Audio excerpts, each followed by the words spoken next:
for Sport, Exercise, and Performance Psychology, APA Division 47, and co-sponsored by the Association for Applied Sports Psychology. I am Julie Wieselmeyer, one of your student reps for the Division 47 Executive Committee, and I'll be moderating the conversation today. Along with Dolores Christensen, your other student rep, we're thrilled to organize this presentation and even more excited by your interest and enthusiasm as you consider or pursue a career in applied sports psychology. As Veronica mentioned, we will have 3 presenters today, and they'll be presenting for approximately 15 minutes apiece, and we'll allow some time for some Q&A at the conclusion. As your questions arise, please do send those in so we can ensure your question is in the queue.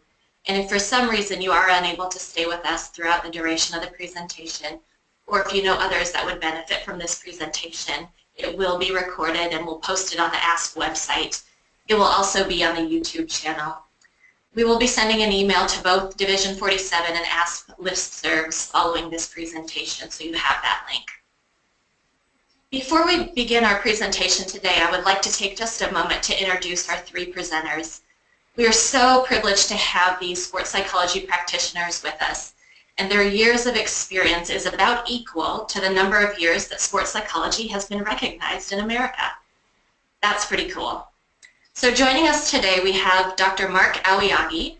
He is the director of the Sport and Performance Psychology program, graduate program, and the associate professor of the Graduate School of Professional Psychology at the University of Denver. He is also the founder and director of the Center for Performance Excellence, and he was my advisor during my master's program. Also with us, we have Dr. Kate Hayes.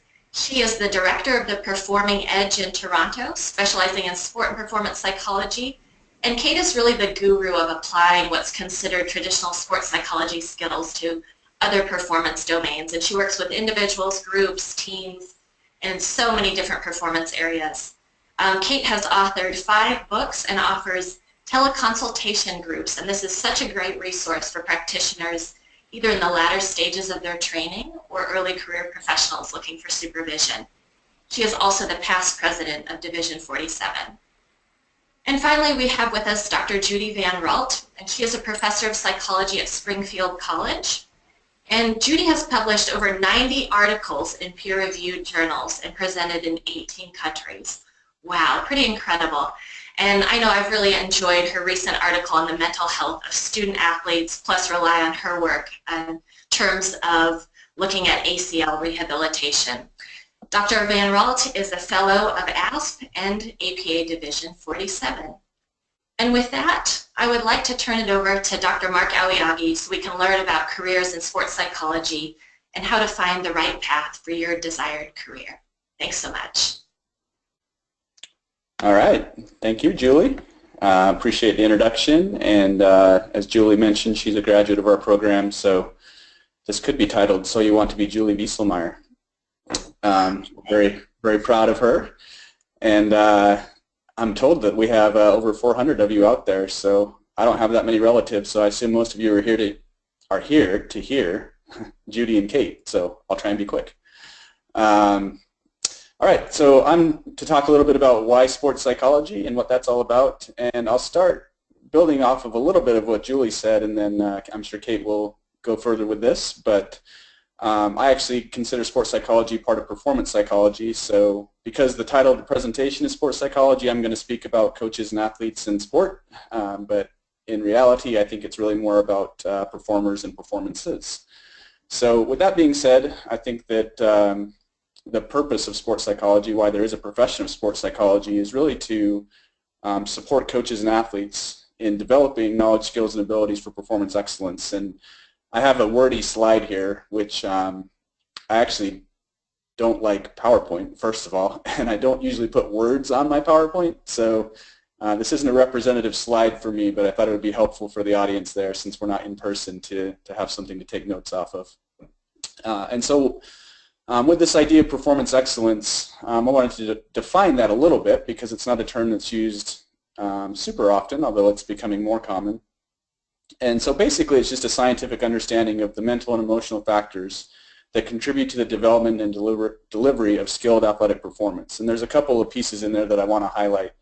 The first is the scientific understanding. Julie and other folks that have come through our program can attest to my obsession with wanting students to ground all of their work in the theory and the science of sports psychology.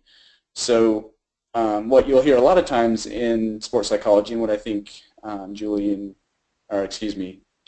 and Kate will be talking about a little bit later on, is this idea of mental skills.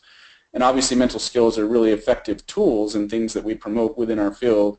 But if you don't have an understanding of when and how, and importantly, when not to use particular skills, then you really can't be as effective as a sports psychology consultant.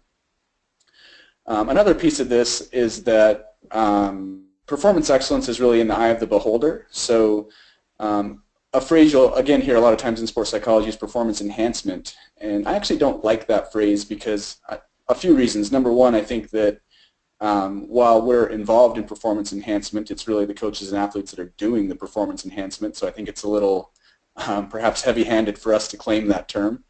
But more importantly, I think it points in the direction of that performance needs to be getting better in an absolute sense. And while performance excellence has this this notion of getting better, it's really getting better in a way that makes sense for the athlete or the performer. And so that could mean a better performance on the field, but it could also mean having more fun on the field. And so looking at the different ways that performance excellence is important to the people that you're working with, and then working towards that as your end goals is kind of how I look at performance excellence. So in addition to performance or performance enhancement, if you want to look at it that way, concepts like enjoyment, satisfaction, and well-being.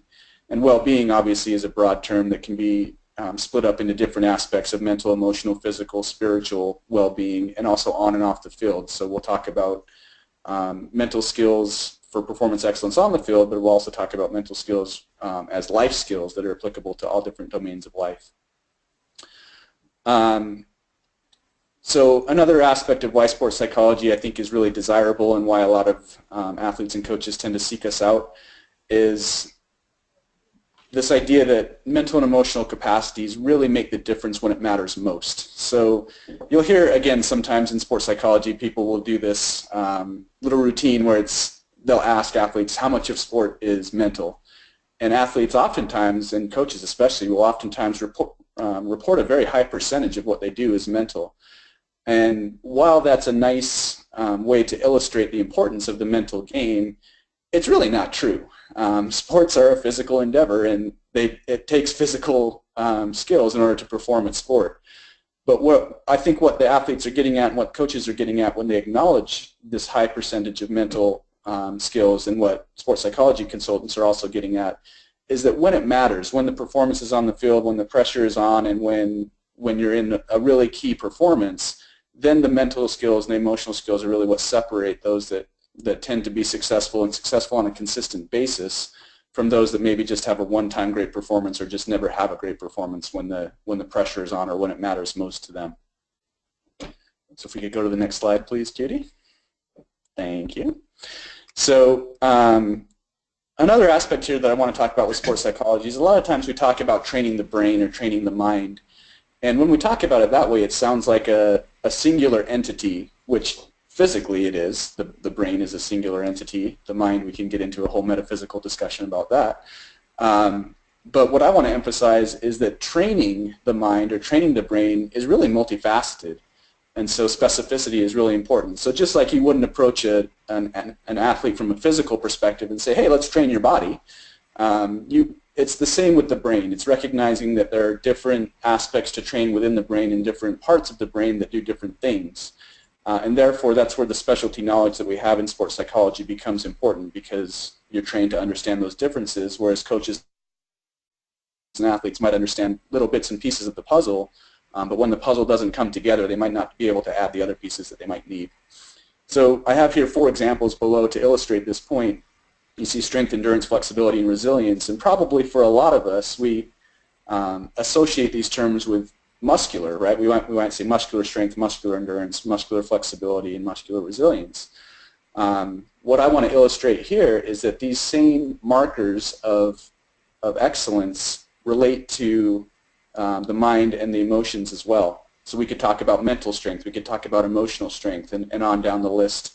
And again, what happens is that a lot of athletes and coaches have developed a way to build mental strength, for example. We hear about mental toughness all the time, and a lot of times what they mean is mental strength.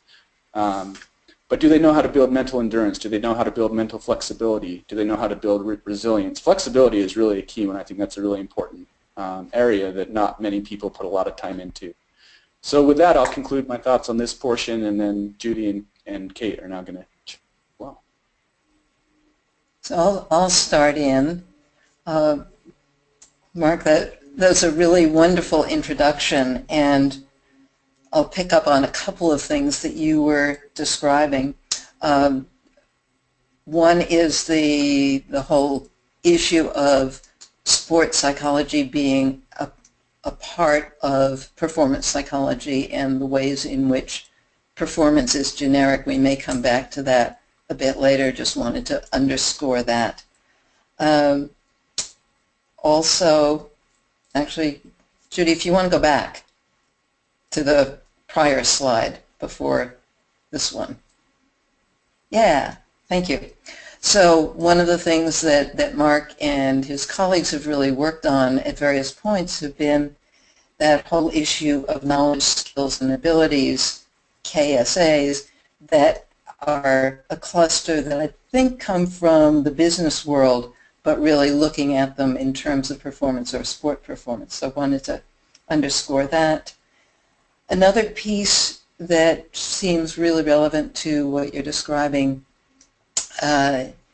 is a statement that came out of American Psychological Association in 2005 talking about evidence-based practice in psychology, or EBPP, and the ways in which practice can be most effective if it's based on both the research literature, the practitioner's own knowledge, which obviously comes in part from the research literature but also from practice, and the client's own culture and interests and focus. And that kind of three-legged stool, I think, is so critical to all kinds of performance. Another piece that I wanted to emphasize was the enjoyment, satisfaction, and well-being that Mark was speaking about. And as with many of the things that we're talking about today, everything is connected to everything. And so it might look as if enjoyment is just this thing in and of itself, but actually if you're enjoying what you are doing, then you probably have much more motivation to be doing it. You probably have more self-efficacy, more belief that you can do it, and that's going to increase your likelihood of doing it, and then you get a very nice circle. Other than that, well, I guess the next slide, my additional piece that I think this was a lovely trope that you did, would be another bullet point maybe that has to do with balance. And just as in physical training one needs balance, certainly within sports psychology it is very much about balance and how to be an excellent performer who also incorporates that within one's general life. And with that, I'll turn it to Judy for comment. Thank you, Kate and Mark, and I think you have done a wonderful job discussing some of the whys of sports psychology. So I thought that I would touch a little bit on where sports psychology comes from and sort of orient us to the general fields of psychology and sports science, sometimes called exercise science, kinesiology, formerly physical education, so I think I'll be using the term exercise science as we speak today. And if we were to look at sports psychology as it relates to the general field of psychology, I would note that we are, sports psychology is a specialty area that often is related to performance, and that the theories and practice from mainstream psychology make up a large part of the work that we do and the approaches that we take. But the boundaries are different, so sports psychology practitioners or people who are working with teams and athletes may do more work with their clients outside of the office than is typical in mainstream psychology. And then as we move to the exercise science side, we again see that sports psychology is a specialty within exercise science. Its theories are related to an array of areas from coaching to exercise physiology to biomechanics, and that those theories are ones that are also considered in the mainstream part of the field. But if we were to look at the people who are practicing, we would see that the boundaries are different, and also that those who work in sports psychology might follow slightly different ethical guidelines than other practitioners such as coaches. So thank you. I'm ready to turn things over to Kate. Okay, thank you. So I'm going to talk a little bit about what sports psychologists do, and one caveat and a kind of general principle. So the caveat is I'm saying sports psychologists, but I'm really speaking more generically about sports psychology professionals. One of the things that I wanted to mention is kind of a general framework. Again, if you think about what sports psychology professionals do, that part of what is really important is thinking about where you want to go and what you as a professional want to do, and also what the clients who you work with want to do. Some other comments that I have maybe will fit in more around issues of education and training. So in terms of the kinds of activities that sports psychologists do, certainly the piece that is maybe most visible has to do with mental skills for optimal performance. And I broke that down into a couple of different areas. One is the kinds of issues that athletes will come to us around, and one certainly is issues around competitiveness and how a person deals with that, whether functionally or whether they get intimidated by it or whether they overreact. When working with teams, there are a whole lot of issues to deal with around how a team functions best, cohesion, leadership, followership, and so on.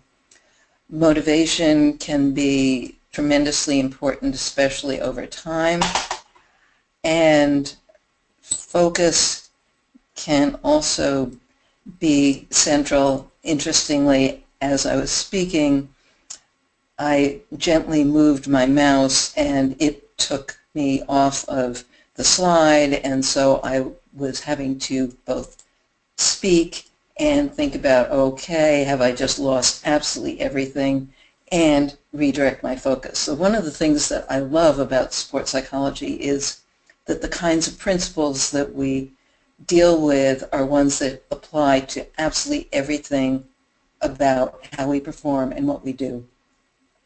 There are a number of techniques, kind of classic techniques having to do with tension management, goal setting, imagery, self-talk, all of which ultimately are about how do we best focus.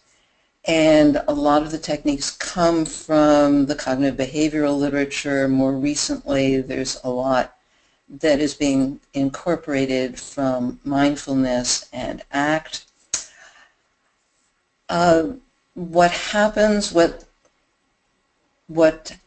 athletes are working on, of course, does not happen in isolation, and so athletes are people, and some of the time what we're dealing with are everyday issues as well, whether they have to do with some kinds of transitions or changes in the athlete's sport environment, or whether they have to do with more personal matters, whether that's relationships or work or school or life in general. So if I could have the next slide. Thank you. So again, sports psychology professionals work with a wide range of people. I've kind of done it a bit chronologically. If you're working with developmental athletes, these can be kids, adolescents, you need to know a lot about working with. And there's not much controversy in a situation like that. No. I'm getting some feedback from something else. The stakes are high, right, the stakes are high, and people... Anybody know? Okay. If somebody is on and can mute yourself, that will be great. Thank you. So when you're working with kids, you need to know a lot about child development. You also need to know a lot about sport development and children. High-performance athletes at university or preparing for the Olympics, which occurs in 106 days for any of you who are counting down. This is kind of one of the pinnacle things that people think that they want to work with, just really high-performance athletes. Much wider range, very interesting group. Recreational athletes are adults who are committed to their particular sport, may not be, probably are not in it for the money, but are in it for a variety of other reasons. Another of the pinnacles would be working with professional athletes or teams. Can be very exciting, can also be a very precarious position. Probably if you get to work with a team, you're also likely to be among the first who can get cut for a whole variety of reasons. And then wide variety of possibilities in physical activity, whether with regard to general health, mental health, all of the ways in which physical activity is very important to mental health, or various kinds of rehabilitation due to injury or illness or transitions, retirement, and so on. And if I could have the next slide. So a bit about careers in sports psychology. And there's kind of some classics, if you will. In fact, if you're interested in more detail about this, both at the Div47 website and the ASP website, there's a lot of information about different kinds of careers in sports psychology. I realized as I was thinking about these slides today and what I was going to say that actually I left off some other kinds of careers that are very much directly involved, and perhaps Judy and Mark will have some additional ones that they'll think of. But in general, teaching, doing research, perhaps within an institution, medical research, being in practice of one kind or another, if one is a college professor, one may be practicing as a consultant outside of the institution as well, or one may be working within the college counseling center, maybe in a rehabilitation institute. Independent practice is a whole other area where one is pretty much on one's own or in a group, and one can also practice with professional or high-performance teams. Kind of related to that, there can be sports medicine or behavioral health care kinds of practice that one does. Right now there's a whole lot of emphasis on collaborative care, and that very much fits within.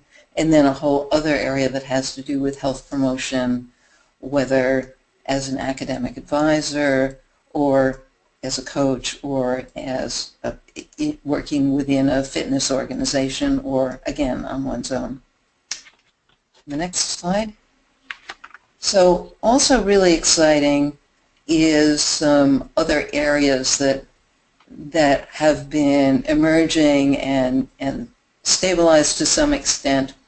So other performance areas, and this comes back to the notion that Mark was talking about initially about working with athletes as being one subset, if you will, of working as somebody who works with performers generically. So working with performing artists, musicians, actors, dancers, that kind of thing, or working in various kinds of high-demand, high-stress environments. That might be with business executives, or working in high-risk occupations.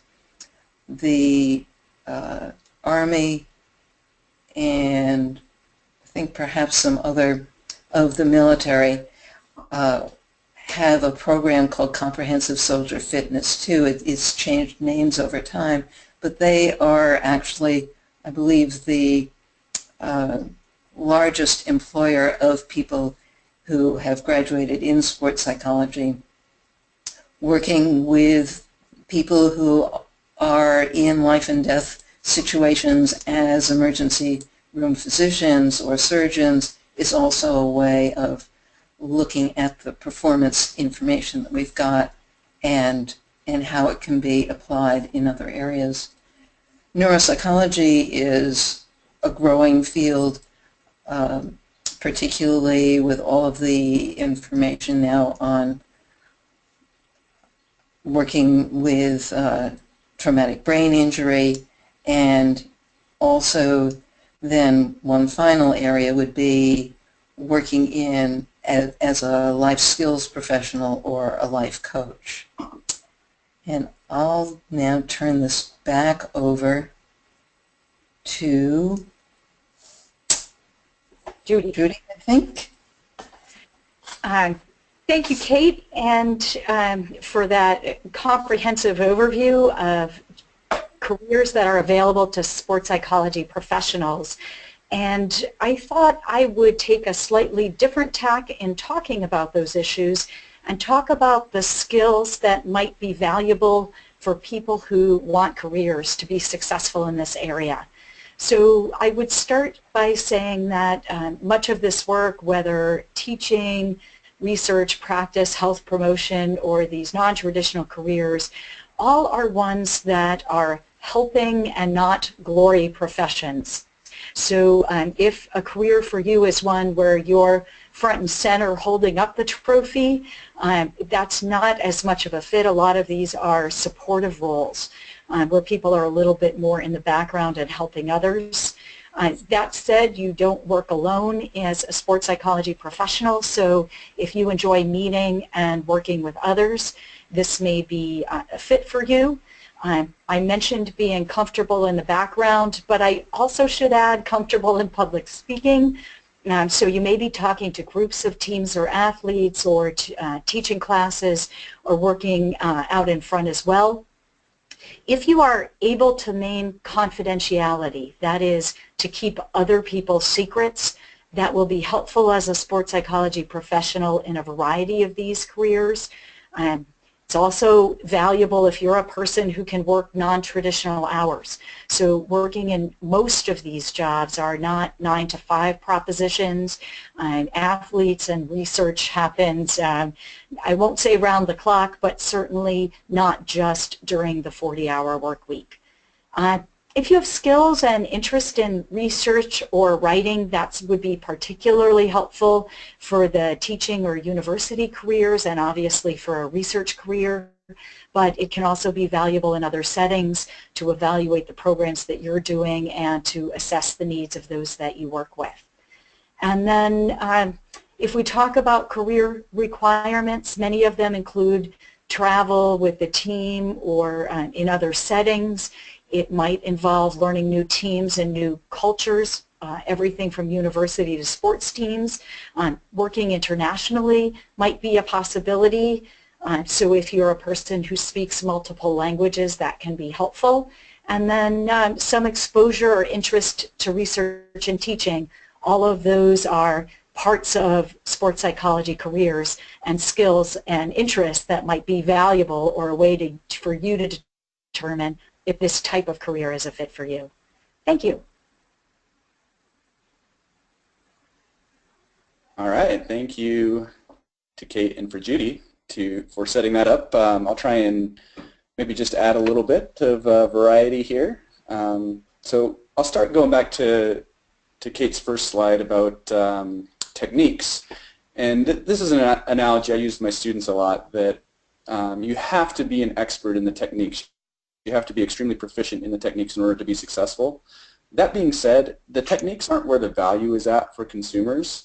If you think about this from a marketplace, from a job perspective, is that pretty much anybody these days can go online and figure out, you know, what are the principles for goal setting? Okay, I can do that. What are the principles for imagery? Okay, I can teach that, or do that myself, or teach that to my athletes if they're a coach. Self-talk, same thing. So you have to be very proficient in these skills, but at the same time, the real value in our services comes from that idea that I spoke about earlier, this theoretical understanding of human performance. And so how do these pieces come together? When, why, and where would you want to do a goal-setting session? Spoiler alert, it's not at the beginning of the season, which is when everybody does it. So you have to think about how, from what those of you that are psychology students are probably familiar with the term theoretical orientation. And so we talk about a theoretical orientation to performance excellence. How do you understand the pieces of science and the pieces of professional practice coming together to provide an overarching understanding of performance excellence, and then how do you use those tools to build towards that rather than just using the tools just because you have them? The analogy I use here is with surgeons, that you certainly want your surgeon to be very skilled at using the scalpel. Probably what you would prefer is that your surgeon can advise you on whether or not surgery is a good idea. And if so, what are the pros and cons of having that surgery? And that's really where that theoretical understanding comes into place. So I don't want my surgeon to just go in slicing me up just because he's really good with a scalpel. And I think that's a lot of the same way that we try and teach our students to approach mental skills, is that just because you have them doesn't mean that you should always teach them. So that theoretical understanding is what's going to guide you in that. A couple other points I'll make. Kate had a great list of different occupations and different ways that people can go with a career in sports psychology. I'm not going to add anything to that list other than to say that really where the world is going is cross-disciplinary collaboration. So recognizing that each of these bullet points and each of these categories aren't a standalone category, that the more that you can cross over in different understandings within these bullet points and or collect professionals around you that can also provide value and add different services, the more successful you're likely to be. Just some pragmatics that people don't often think about. Sports psychology services, for the most part, are what we call a boutique service, meaning that they're not usually viewed as essential, and they're also not usually reimbursable or budgeted for. So reimbursable would be insurance, or budgeted for would be by organizations or people that you might want to seek out as potential clients. So what that means is you have to look for areas where there's either disposable income, so people have disposable income that they're willing to put towards performance excellence or improving their performance or their enjoyment or some aspect of that. So certain sports are going to be more likely to gravitate towards that: golf, tennis. I'm in Denver, so we have things like ice hockey and lacrosse that kind of meet those requirements, gymnastics. And that would be as opposed to things like maybe track and field, soccer, although the way that that's going in the U.S. with the club system is there's more disposable income there, but the game itself doesn't require disposable income.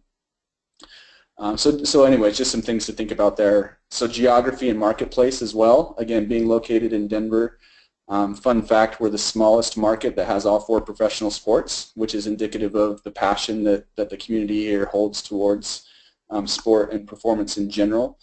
If I was located in, I'll say Omaha, since that's a popular phrase here in Denver as well, my options for practice wouldn't be probably as wide or as deep. So those are some things to consider. One last point I'll make is that, and I forget now if it was Kate or Judy, I apologize, but someone kind of made reference, I think it was Judy, made reference to being able to present in front of a group. And while I certainly agree with that, and it's certainly true, I also want to add that there's more than one way to do that. There's many ways to do that. And so what I really really want to get at is this myth that you need this magnetic personality or to be an extremely extroverted person in order to be successful in this field. The reality is you don't. You certainly have to work within the personality that you have, whether you're introverted, extroverted, or somewhere in the middle. Ambiverted is what they is the term for that. But basically just recognizing yourself and utilizing your personality and your approach to connecting with people. The bottom line in what we know about effectiveness is it all comes down to the relationship, and the relationship is always the largest percentage of successful outcomes. Actually, that's not true.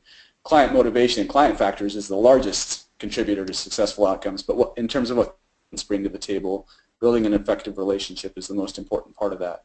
And so, for example, if you're an introverted person, a lot of times that means that you can connect with people more deeply, use your listening skills and things like that. So just as an example to illustrate that there's more than one way to be a successful sports psychology consultant, and that there's often this myth that you, again, have to have this charismatic personality or this outgoing personality, and that's not true.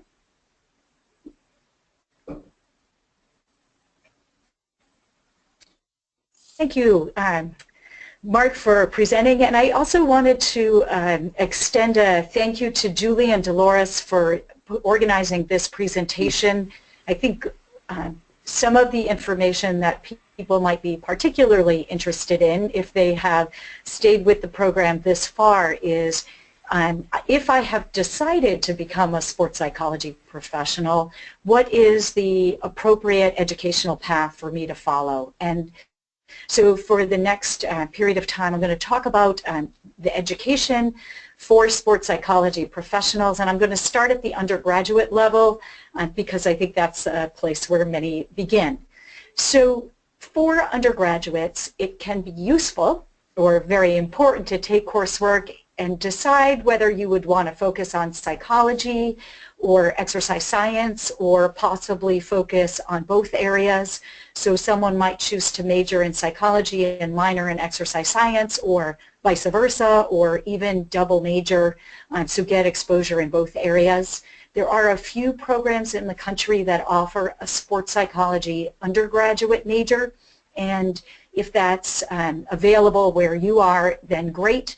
Although there is some preference for students studying more broadly at the undergraduate level and then specializing as they go on in their graduate studies. So you are certainly not at a disadvantage, or are fine if you study one particular area, then combining sport and exercise or sports psychology as an undergraduate major. In terms of coursework, then, we've covered that, but it is also valuable to get some experience in the real world, and an internship of some kind can be valuable. As an undergraduate, there are often very limited opportunities in sports psychology itself, and so then you might focus on opportunities in one or the other area. So in sport, for example, an internship or an assistant position in a coaching role might be helpful. Maybe working at a summer camp would be a valuable approach. In psychology, working at a mental health institution, also working at a summer camp and in other roles would be ways to gain valuable experience working with people and in sports settings. Research experience, again, is sometimes hard to find in sports psychology specifically, but any research experience can be valuable. Learning how to conduct research, being a part of it, you may find that you can volunteer, you may find a paid position, but gaining research experience as an undergraduate can set you up to be more successful. Also, the combination of coursework, internships, and research can help you to determine if the field is for you, if you're interested in going on further in sports psychology. So those three pieces are a first step, but learning about the field can happen on your own or additionally. One of the great places to start is by looking at the directory of graduate programs in applied sports psychology. This is a book that lists the graduate programs in applied sports psychology in the English-speaking world, and so not limited to the United States. There are also wonderful graduate programs in English in a number of parts of the world. So at the University of Jyväskylä in Finland, in Greece, in the United Kingdom, in Australia. So considering where you might want to study broadly may be useful. The directory includes specific descriptions of graduate study programs, lists faculty members, describes the geographic region where the college or university is located, and has some very helpful appendices with information from other graduate students who set out to learn about the field, tips and advice. So that can be a great resource. Also looking at sports psychology journals and books and seeing who the people are who are publishing, noticing where they work or where they have studied can provide you some tips both about what the field is about and also where you might want to go to learn yourself. Websites are another good source of information. The American Psychological Association's website for the Society for Sport, Exercise, and Performance Psychology is located with a shorter URL at apa47.org.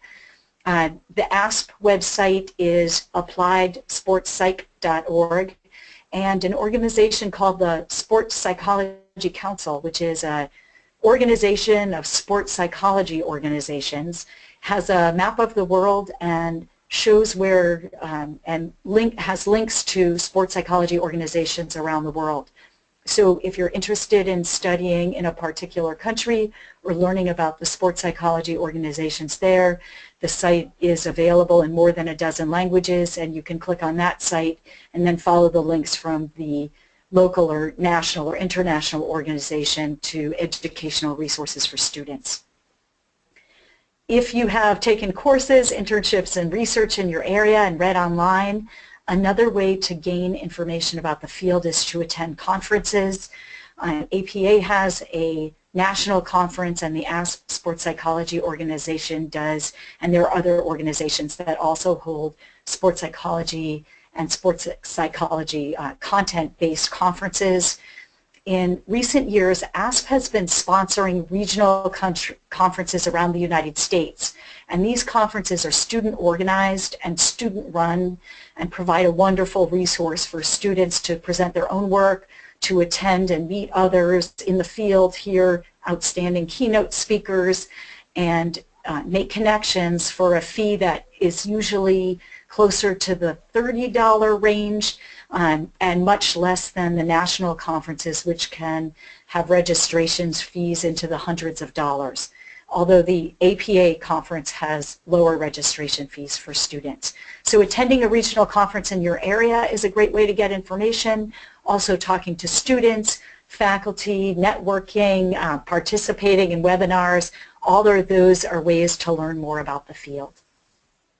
As you consider your education, in determining where you want to go, you might want to reflect on the career paths that Kate discussed in more detail earlier in this webinar. So are you interested in becoming a professor or a coach with extra sports psychology knowledge, or a sports psychology professional who has a private practice? And depending on your career goals, that might direct you towards a particular educational path.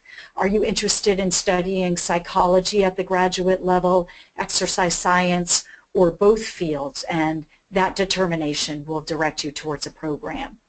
What degree are you interested in earning? Maybe you're interested in starting with a master's degree and that's enough expense or study for you. You might want to go on to the doctoral level, a PhD or a PsyD, which is a practitioner degree at the doctoral level in psychology, a Doctor of Psychology degree.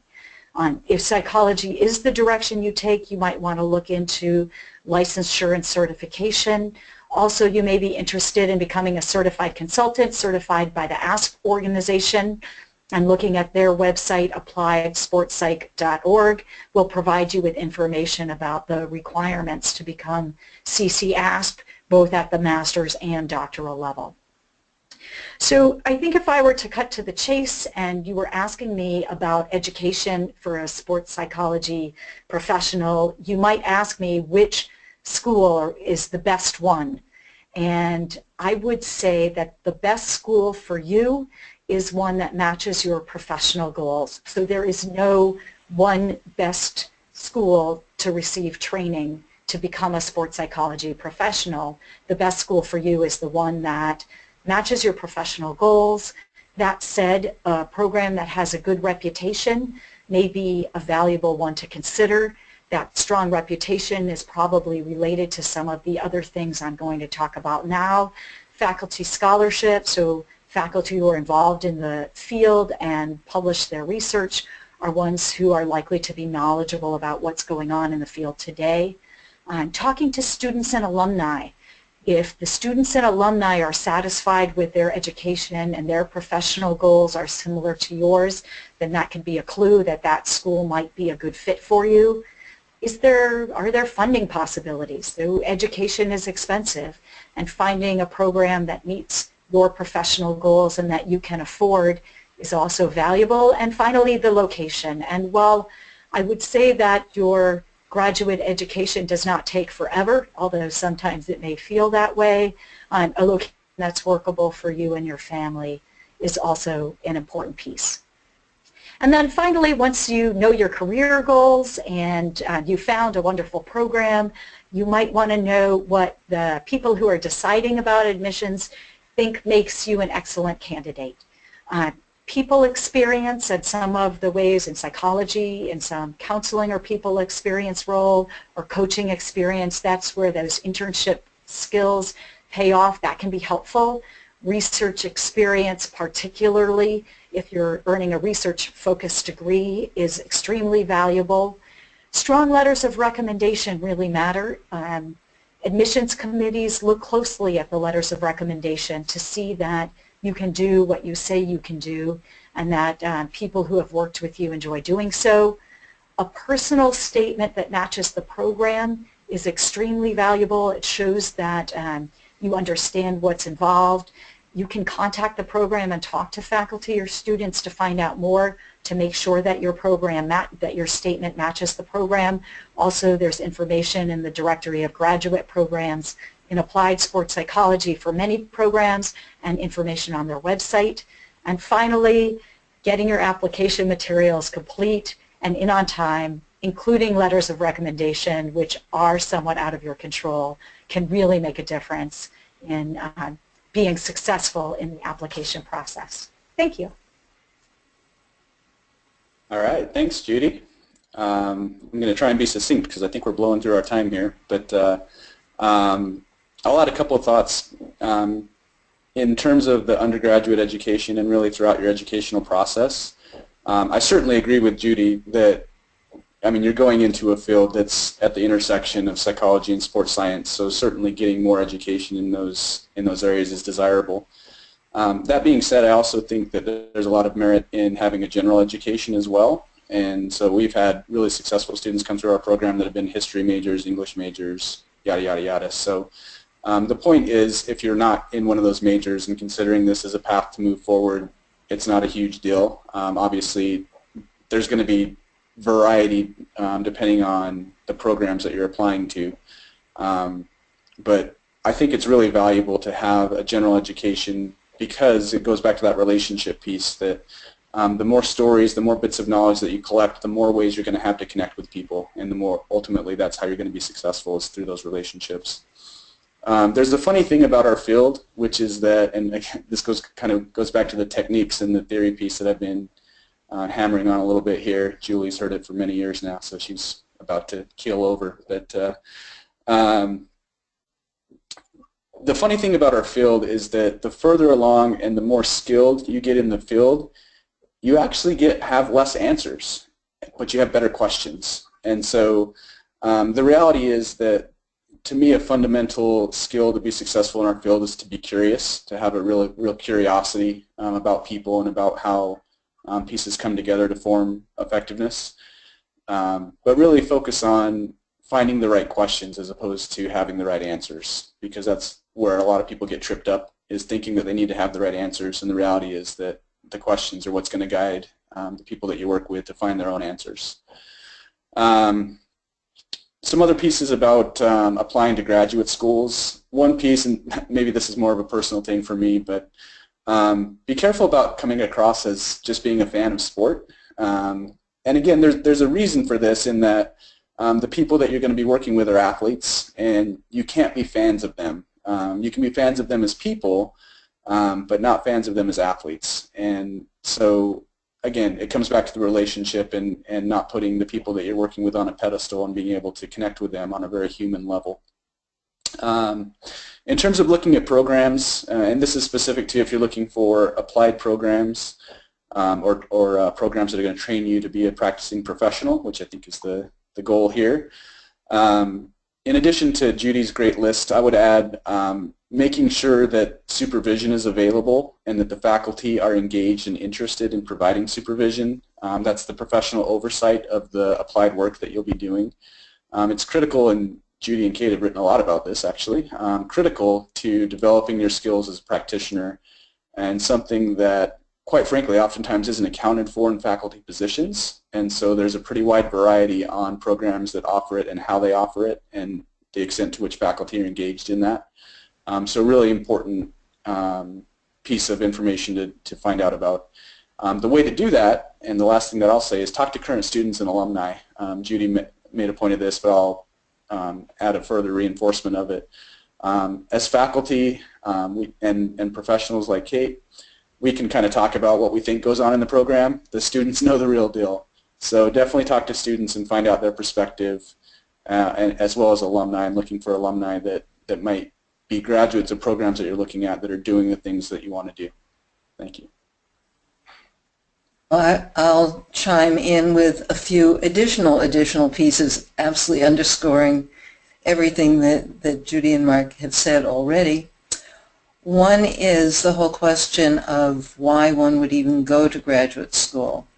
And there are a couple of reasons that make a whole lot of sense, aside from wanting to have more knowledge and being curious, which I totally agree with.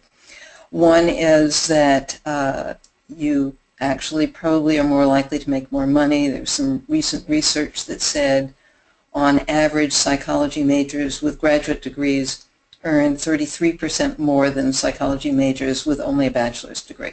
So there's that. Also, probably the more degree you have, the more education you have, the more flexibility you'll have over time in your career, and we all know that things change, and so having more flexibility is a really cool thing. If you are thinking about being a practitioner, you will really want to check some things very carefully before you get too far into grad school. One will be what the school's reputation is in terms of whether it is accredited or not by a body that is going to make a difference to you once you become a professional. Not unrelated to that will be whether it's a school that will get you towards licensure. Again, if that's going to become important to you. People have been really burned by not paying attention to that early on. Supervision or mentored practice, absolutely critical. I had the privilege of hearing Anders Ericsson just last week, whose new book, Peak, is really terrific. He's a person who actually did the research on how to become an expert, and he's the person who came up with the 10,000 hours rule that we are all familiar with. The popularized version of that doesn't point to that it needs to be 10,000 hours of focused and supervised, directed practice. It's not just that one does something repetitively for 10,000 hours. So that's really important. And the final thing I wanted to mention is many of the people on this call may well be at an undergraduate or graduate degree level. Some of you may be already out there doing stuff and becoming interested in sports psychology, perhaps as a practitioner. For myself, I was a practicing psychologist before I even discovered that there was a field called sports psychology. That's probably been one of the reasons that I've been really eager to help people who are already practitioners, who are learning about sports psychology, to do that, to learn the research base, the practice base, and become more effective practitioners of sports psychology. Variety of ways you can do that. You can take coursework in graduate programs and undergraduate programs in sports psychology. You can do a fair amount of informal learning, although it would be really good if it's directed. There are some freestanding courses and workshops that you can take as well. Which leaves us a few minutes for general questions. I think turning this back over to Julie. And what is your understanding, Julie, about the kind of time frame that we have available? Sure. Thank you so much, Kate. Thank you to all three of you. That was just wonderful. I learn something new every time I hear you speak, even though it's been many times. We have had over 100 questions come in, and so we will not be able to get to all of them. We are going to extend our presentation up to 15 minutes longer to at least hit on a few of those. Some of them have been repetitive, so I will try and sum those up and get to the ones I feel are most crucial to this particular presentation. For those that are listening, if we cannot get to your questions, many of them can be answered by your student reps, myself and Dolores Christensen, and you will find our emails both in ASP emails and Div47. So please feel free to reach out if we're not able to satisfy your questions today. So to kick us off with a question, would one of you be willing to elaborate on the distinction between a sports psychologist and a sports psychology professional? And also, what are the differences in terms of licensure and certification that should be expected?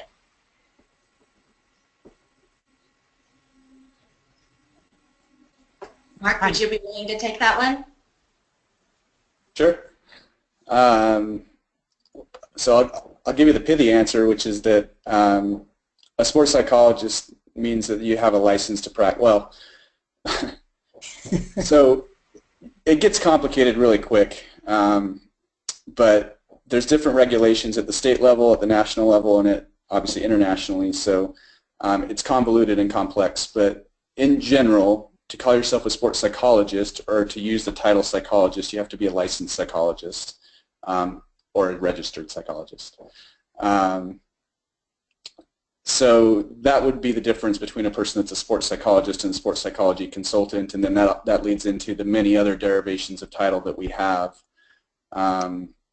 So that's kind of the brief way to touch on the first part of the question. In terms of licensures and certifications, it depends on what you mean by that. From upholding the standards of the profession standpoint, then it's certainly, if you want to practice sports psychology, ASP certified consultant status is the most recognized sports psychology certification we have in the United States. There's no licensure in sports psychology, which is a higher level of regulation than a certification is. Again, I'm speaking to the United States specifically. From a pragmatic perspective, for the most part, your clients will have no idea. So it's certainly advisable from a professional perspective to seek out those certifications and licensures. From a purely pragmatic perspective, your success is going to be based on your reputation, not on your degree and not on your title. Go ahead, Judy. I just wanted to add, to be licensed as a psychologist, someone would need to complete a doctoral degree in clinical or counseling psychology, a PsyD or a PhD, to become licensed in the United States. I'll add just a little bit to that. We're also more broadly, I think, talking about licensed professionals, so that there can be licensed mental health counselors who are also practicing sports psychology. They can't call themselves psychologists or sports psychologists, or MSWs and so on. So there are a variety of practice professions that may do this kind of mental skills work. One one possible resource for people, I wrote a couple of blogs specifically on this whole question of title, and that's available at the Psychology Today blogosphere, focused on my particular blog, which is called The Edge, Peak Performance Psychology. So it's a way in which people can potentially follow up. Excellent, thank you. Another one of our participants asked if there was be a different path if you were interested in working primarily with professional athletes. And are there ever opportunities to just align yourself with one particular team or even just a university, or do all of you seek opportunities, diverse opportunities for employment? I'll start that one. I think that's a wonderful long-term goal, and it's also a goal that might change over time. Starting by believing that all you are going to do is focus on one particular professional sport is probably a really dangerous place to start, because what you're going to want to do is to become really good at being a practitioner, and you don't want to fall on your face at your first opportunity, and that's really what would happen. So while that might make sense long term,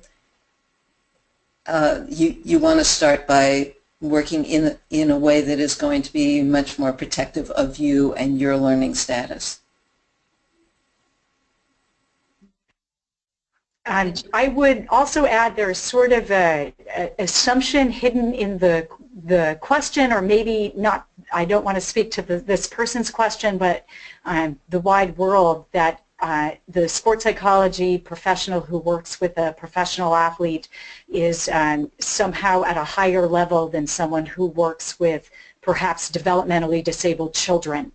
And I would emphasize that the skills that are needed as a sports psychology professional to work with novice athletes may be equal to or greater than those at different levels. So the nice thing about working with the broader population of athletes is there are a lot of people who are interested in the field. There are a lot of athletes at the high school or youth developmental level who are really interested in this mental aspect of their game and are committed to or interested in participating. So I would highlight the value of that approach. I make a joke that a great way to be hired by a professional team is to have a family member own the team, and that connection can be valuable. That's a little bit lighthearted, but the foundational idea is probably a good one, and that is networking, connecting, interning, conducting research with the organizations or groups that you want to work with as an undergraduate and then as a graduate student might be a realistic way to get on the path to the type of career you're looking for. And I'll just quickly add, I think Kate and Judy have done a nice job of debunking some of the myths around the skill level and the prestige that might go with working in professional sport. The piece I'll add is around the financial piece, which is that I've had the privilege of working for a couple of professional organizations, and I'm actually currently studying sports psychology professionals working with professional organizations. And the reality is that while some do make more money working with professional sport, some actually take a pay cut to work in professional sport.